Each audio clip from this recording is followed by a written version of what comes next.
Muito bom, então. Agora a gente vai para o nosso quinto vídeo. Eu vou me deter aqui durante algum tempo falando da parte laboratorial dos pênfigos, foliáceo e vulgar. A gente vai se dedicar um pouco a esta parte aí dos pênfigos. E teste de Tzanck é um teste teoricamente muito fácil de fazer. É uma citodiagnose que você pode usar, por exemplo, para fazer diagnóstico de herpes. Você rompe lá a vesícula, faz o imprinting com a lâmina, fixa no ar, cora com Giemsa e Leishman e vai ver as células gigantes de inclusão viral, efeito citopático do vírus herpes. Né? O método Tzanck pode ser usado no conteúdo da bolha de um paciente de pênfigo.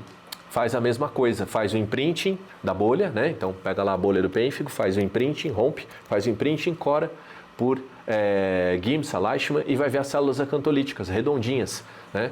O que é uma manifestação de pênfigo, células acantolíticas, essas células redondinhas que a gente já discutiu em outras aulas. Biópsia, na realidade, acaba sendo o nosso principal recurso diagnóstico, né? Não o teste de Tzanck, mas já que a literatura fala do teste de Tzanck, aproveito aqui para introduzir, né? Se você tiver um microscópio no seu consultório, você mesmo consegue fazer o Tzanck. Agora, o exame anatomopatológico, aí é aquele que aqui no Ítalo Dermatologia a gente manda para o professor Michalani. Acho que este ano está R$400 a análise do exame anatomopatológico lá com o professor Michalani e que é um custo bem interessante. Existem outros laboratórios que cobram muito mais e que não são laboratórios com dermatopatologistas, né? O professor Michalani, o pai dele era dermatopatologista, ele que foi meu professor é dermatopatologista, o filho dele, Alexandre, é dermatopatologista, então é uma linhagem de dermatopatologistas. Muito bom. Nos pênfigos a gente vai ter pênfigo foliáceo, clivagem subcórnea, clivagem alta, no pênfigo vulgar, clivagem suprabasal. Vou mostrar foto disso. Né? Imunofluorescência direta, feita de área perilesional, peribolha, você vai ver depósito de IgG, C3, né? A área perilesional ali, peribolha. Né? Então, no pênfigo foliáceo, depósito ao longo de todo o epitélio, então em toda a espessura da epiderme, no pênfigo vulgar, mais nas camadas inferiores, onde você tem a desmogleína 3 predominando. Imunofluorescência indireta é aquela que você faz no soro do paciente. Você detecta IgG circulante contra os autoantígenos, né? Contra os antígenos ali do corpo do paciente. Substratos comuns, prepúcio, esôfago de macaco. Essas coisas exóticas, né? Até quando eu estou dando aula, eu fico me questionando quem teve a ideia, né, de pegar lá a pele do prepúcio ao invés de jogar fora depois que faz postectomia e usar aquilo como substrato para alguma coisa, né? Pele do prepúcio humano, inclusive, é usado quando a gente vai tentar diferenciar pênfigoide de epidermólise bolhosa adquirida, né? É aqui você faz a técnica do salt split skin, o NaCl em alta concentração para fazer a clivagem ali do substrato. A gente vai discutir isso na aula de pênfigoide. Então, imunofluorescência indireta é a metodologia da sorologia dos pênfigos. Sorologia de pênfigo, título alto quando está em atividade da doença e o título vai caindo conforme a atividade da doença vai reduzindo. Significa que você poderia usar os títulos de autoanticorpos IgG para monitorar a atividade da doença. Aí você vai falar assim, Ricardo, isso daí está lá no Belda, deve ser igual quando eu leio tratamento de verruga com Resiquimod, que não tem no Brasil. Calma, os exames que eles são factíveis aqui no Brasil, eu coloco para vocês assim, este slide, tem no Fleury, sem conflito nenhum de interesse, tem no Fleury, anticorpo antiepitélio. Vai dosar, então, na realidade, por imunofluorescência indireta, os anticorpos do pênfigo foliáceo, pênfigo vulgar, pênfigoide. Tem até um erro lá no site do Fleury, né? Eles falam que mais de 80% dos portadores de pênfigo foliáceo não tratados apresentam marcadores sorológicos. Já no pênfigo bolhoso, o autoanticorpo se dirige contra a membrana basal das células epiteliais. Não, aqui é pênfigoide. Aqui o texto, na minha modesta opinião, está errado.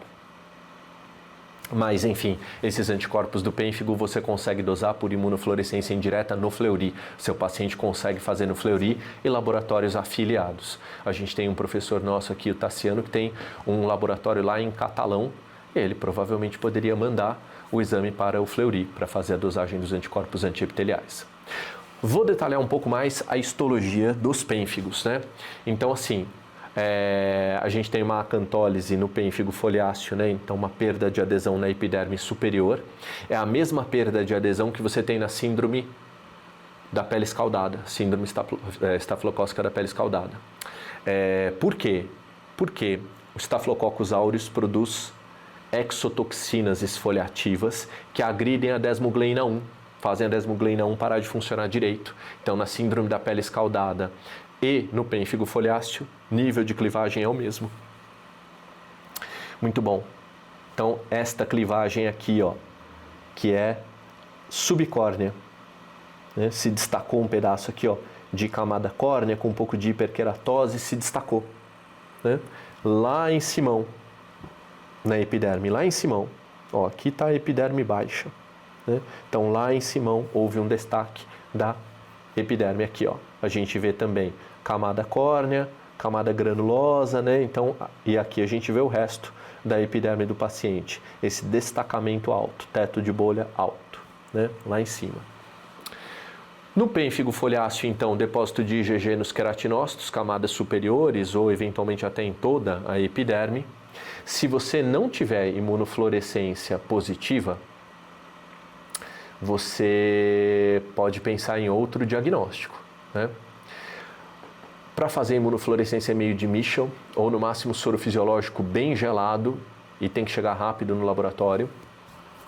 Aqui em São Paulo, o laboratório do professor Gilles Landmann faz imunofluorescência. O laboratório do professor Michalani não faz imunofluorescência, tá? Imunofluorescência direta da peça. Então, você teria que mandar uma peça com HE, né? Uma peça para ser corada pelo HE, essa peça pode estar no formol, e uma outra peça no meio de Michel, sulfato de amônio, para um laboratório como o do professor Gilles Landmann, que faz a imunofluorescência direta da própria peça. Dá trabalho, tá? Por isso a gente não costuma usar no dia a dia, nem aqui nas bolhosas, nem nas colagenoses, mas sim, para ter um diagnóstico mais elegante, completo, imunofluorescência direta da própria peça, laboratório do professor Gilles Landmann aqui em São Paulo. Meio de Michel dá para conservar, daria para mandar de outra cidade, eventualmente de outro estado para cá, para São Paulo. Você tem que pedir para o laboratório mandar para você, né? Então aqui, por exemplo, quem mandou o formol que eu uso nos frasquinhos e os frasquinhos? O professor Michalani, ele que manda tudo para o seu consultório, para você mandar depois as biópsias para ele. O professor Gilles Landmann poderia fornecer para você, se você vai atender colagenoses, doenças bolhosas, o sulfato de amônio, frasquinho, para você mandar um fragmento de material para ser feita a imunofluorescência direta. Então aqui, imunofluorescência lá na epiderme alta do paciente. Eventualmente um pouco mais para baixo, mas lá na epiderme alta, anticorpos anti-desmogleina 1. Então, isso pênfigo foliáceo. Pênfigo vulgar, acantólise suprabasal, lá embaixo na epiderme, formando uma fileira de lápides. Sabe aquilo que você tem assim no cemitério, nos desenhos animados, assim, ó, várias lápides? É isso que você tem aqui, ó, os queratinócitos basais formando lápides. Clivagem baixa, né? Clivagem baixa e uma porção grande da epiderme fica no teto da bolha. Por isso, pênfigo vulgar é uma doença bolhosa que você vê bolha. Pênfigo foliáceo, muitas vezes é eritêmato descamativo. No pênfigo vulgar a gente vai ter, então, imunofluorescência lá embaixo, positiva lá embaixo, na epiderme do paciente. Então, aqui embaixo, ó, aqui até formou bolha, né? Mas aqui, ó, a gente vê a imunofluorescência muito mais positiva na porção inferior da epiderme, aqui é bolha, do que nas porções superiores da epiderme. Aqui é uma ilustração interessante, né? Do Belda, mostrando pênfigo vulgar com a sua clivagem inferior, pênfigo foliáceo com a sua clivagem mais superior. A imunofluorescência aqui do foliáceo em toda a espessura da epiderme e a imunofluorescência do vulgar mais na porção inferior, né? ELISA, imunoblotting, imunoprecipitação já não são coisas do nosso dia a dia, são coisas de centros de estudo, né? Por isso que eu fiz questão de falar que os anticorpos antiepitélio você consegue dosar no Fleury, sem nenhum conflito de interesse. Agora, outros exames aí você já vai ter muita dificuldade para realizar e são exames de centro de pesquisa, centro de estudo. Muito bom. Na nossa próxima aula a gente vai abordar variantes de pênfigo.